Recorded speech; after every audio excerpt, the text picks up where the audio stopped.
I think back to like Alice in Wonderland. Okay. So I only saw that movie once my whole life. It could be harmless. But when I was a kid, I watched it and I was like, this is weird. I don't like it. And it's kind of scary. Don't remember anything scary about it. That's just, I remember how that made me feel. Yeah, the vibes. I don't know how to say it. I get similar vibes from this stuff. Like if my 8-year-old watched these movies, even though it's not that scary, I feel like he'd be creeped out.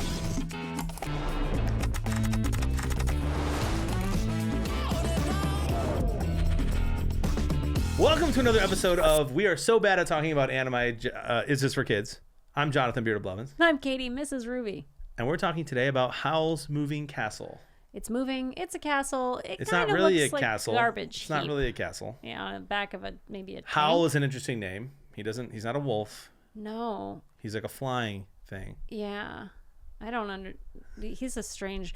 Here's the thing. Anime gets a lot of kind of flack from people in the world for showing just unattainable body types, right? You've got these very skinny girls and these, somewhat very skinny men even, like, sort of androgynous characters. But I don't think anybody ever truly talks about the harm that's done by not addressing the fact that I can never be a bird man. It's just an unreasonable body type. I thought you were going to talk about how they do such a good job, like an interesting job of that. But then in Howl's Moving Castle, you have 900-pound characters. Oh, yeah, that too. I was just thinking it was funny that they're like, oh, they have such unreasonable body types. I was like, yeah, like Birdman. Yeah, and dragons that they can just become. Just become a dragon man. So if you haven't listened already or watched our episode on Spirited Away, check it out. Howl's Moving Castle, the second anime movie I've ever seen in my life. Went into it with eyes wide open. Yeah. Ready to go. Super into it. I was ready to be like, okay, I bet I'll understand this one a little bit more than I understood Spirited Away, because it would be really hard to not. And I watched it within the last 24 hours, so it's fresh on the brain. Give us a little bit about what happens in Howl's Moving Castle. So we dive in. Howl's Moving Castle is the story of Sophie, who works in a hat shop owned by her late father, and she doesn't really ever do anything for herself. And after a weird turn of events in which she meets up with Howl in the street, just coincidentally, she gets run into by a witch who is absolutely desperate to have Howl's heart. And because she is jealous of Sophie's interaction with Howl that day, she turns Sophie, who is otherwise a young woman, into a very old woman, and Sophie has to live with this curse. And so she goes out looking for Howl in the wastelands, and she finds him and goes into his moving castle and finds that he lives with a young boy who's a servant and a demon named Calcifer who's like a fire demon who powers his castle, and she starts cleaning for him. She becomes his cleaning lady, and in doing so falls in love with him, and tries to help him recover his true self when he has difficulty loving himself. Well done. That's the best I can do. Also, there's a war going on in the background. Yeah, that I don't really know a lot about. There's the one village is supposed to have kidnapped the other village's prince, but it turns out he's actually a scarecrow. From an Is This for Kids perspective, there is a scene within the first few minutes that makes me wildly uncomfortable. Okay. That like you just don't, at least I can't think of any like Disney type movie where this kind of thing happens off the top of my head, where the two guards or policemen are like about to take her away and do bad things. Like they're like, you're coming with us, little sweetie. And like, you're like, whoa, what is this? And then all of a sudden Howl, who you don't know it's him at the time, but you can assume, saves her. And then they're chased by these horrifying looking demon things. Yeah. That's something I'm going to look up, because now I'm fascinated by anime. I have to learn more, because like demon does not mean the same thing. Right? Yeah, so I have a girlfriend that I ran that by and asked, like, they're using the word demon to describe these things, and like that's uncomfortable for me. And her answer to that was that's a poor translation of just the word spirit. It's just a spirit. So he's a fire spirit, or he's hilarious. He's voiced by Billy Crystal. Voiced by Billy Crystal. I would push back on that just a little bit, though.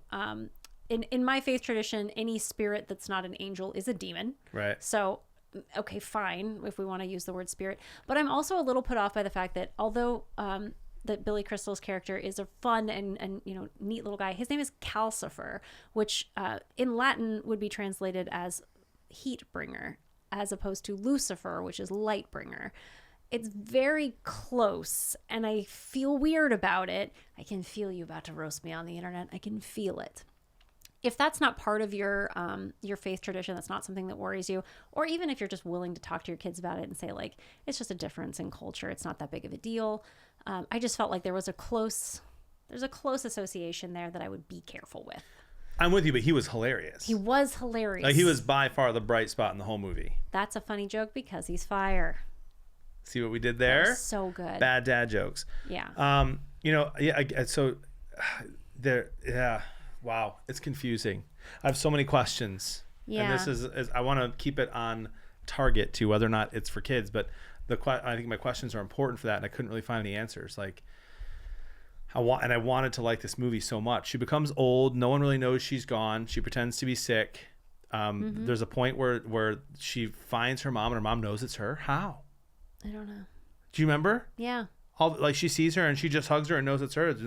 And she just sort of randomly, it seems, stops being old sometimes, and she's young. Sometimes she had a dream. That was a dream where he flies home and he's wounded, and she goes up to help him. Yeah. And that was a dream, and then she woke up, and then she was old again. Yeah. And then later on after that, it happens again. That it happens other times, and I'm not sure if it's just that, like, the animation is inconsistent, but, like, sometimes she's really hunched over, and sometimes she's straighter up. Yeah, I noticed that too. I can't tell if she's changing levels of oldness or if it's just an animation situation that went weird.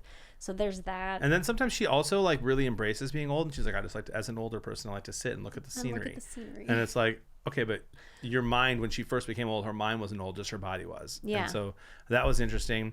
Why does she keep her hair at the end? Why does her hair have to be that color? I don't know. I didn't get it. I tried to get it. Trying to understand. Chat. I also don't understand. I just called them Chat. I called them chat sometimes too.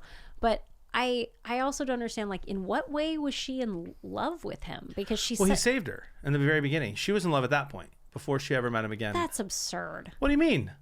That is absurd. Whoa. Cinderella, all he does is have one night with her, and she loses a slipper, and they're in love. Prince Charming doesn't even meet Snow White, right? Like, right? Since the original incident where she meets with him and he saves her from the very concerning military officers, she watches him throw an absolute hissy fit where he turns himself into, like, a goo creature because he can't be beautiful anymore. Like, any woman in the world would look at that and be like, ugh. But before that, he makes her bacon and eggs. He also makes her clean his house. Oh, no, she volunteers, and she did a great job. And she did a great job. And what did he do? He yelled at her for not doing it right. He yelled at her for almost killing the demon who he was friends with. No, he said that you mixed up my potions in my bathroom. Oh, yeah, that too. It like dyed his hair. And now he's not pretty. Oh. Okay, wow. Anyway, this is the episode we get canceled. I'm sorry.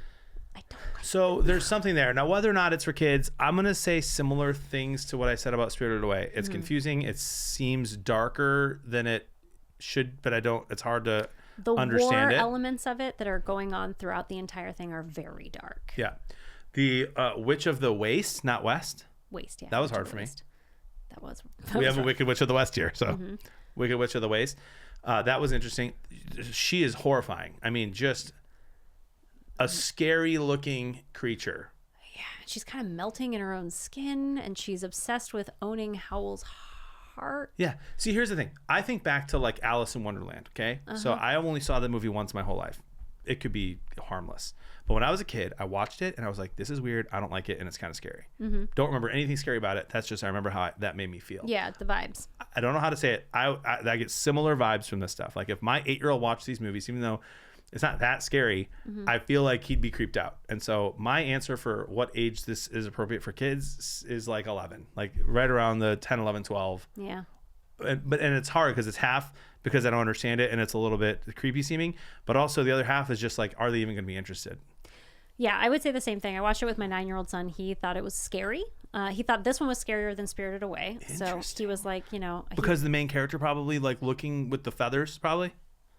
No, actually, it was because of the Witch of the Waste, like her scary face, because he found her scarier than Yubaba, basically. Okay. But yeah, so I'm with you. I don't know that they'll follow it because I couldn't necessarily follow it very well. Somebody's gonna tell me my plot summary was terrible, and I'm sorry I did the best I could. But I don't think it's inappropriate. I think it's, there's no swearing, there's no drugs, there's no sex, there's no nudity. It's just a little silly and weird, but it's fine. I will say that it's for me, again, I can't put my finger on it. It's visually stunning. I looked at that, and I like the castle, especially the castle, like in all its kind of intricacies as it moved.